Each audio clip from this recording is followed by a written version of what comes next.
kicked things off yesterday. Today, we're back looking at this minor prophet, Jonah. And by the way, called minor not because he's not important, but there's 12 minor prophets because the length of the text that they wrote that makes it into the Bible is much shorter than that of the major prophets.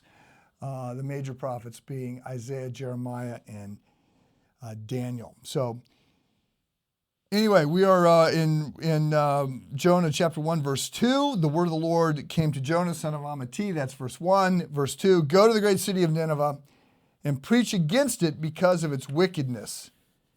It has come up before me. So this is shocking. Like, this is to a Jew living at this time, the idea that Jonah could spend 3 days in the belly of a fish is not hard to believe compared to the idea that God would send one of his people to go to Nineveh. Nineveh was the massive capital of the enemy. It was the central headquarters of the wicked, hated, much feared mortal enemy of the Jews, the Assyrians.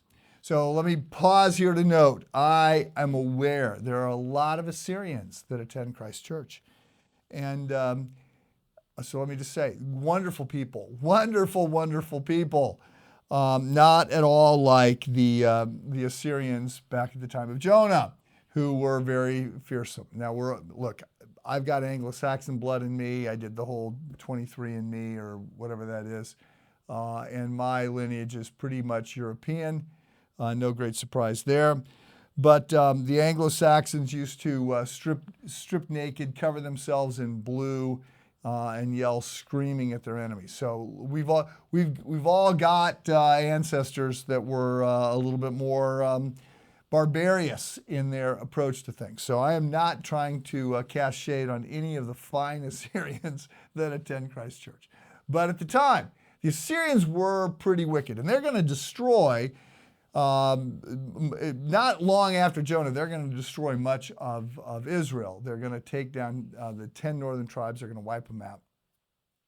And there, they would travel around from the town, the village, the city that they're going to overtake, and they'd pile up the skulls from their previous conquest out, so that they were so high you could see the skulls from within the city gates. You could look out and see all these skulls that are stacked up there, and know that you're going next. So they're not nice people. And they've got this great city, and we think probably great refers to the size. It's large. It's going to, later on in Jonah 3, we're going to see it takes Jonah a number of days to walk around it. We're going to hear that there's 120,000 kids. Basic demographic metrics would suggest probably 600,000 adults. It could be that it's great because of its military might. It's reported, I'm not sure I believe this, but reportedly they could, chariots on the walls outside, the walls were so thick that chariots could ride 3 across.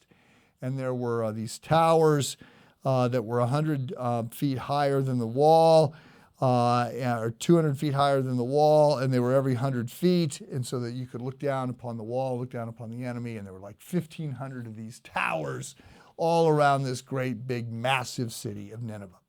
So I don't know whether that's legitimate or not, but the point is, what Jonah is hearing, Jonah is hearing he's supposed to go to their dreaded enemy and tell them to repent, or else God's going to wipe them out. Jonah has no interest in this. It's like saying to a Jew in the early 1940s, okay, you need to go to downtown Berlin and you need to preach against the Nazis, and you need to tell them, look, you're going to lose, and you sort of want the Nazis to lose. And so that's the motivation here. So we're going to see, among other things, there's a message here about how we are to understand and care for our enemies.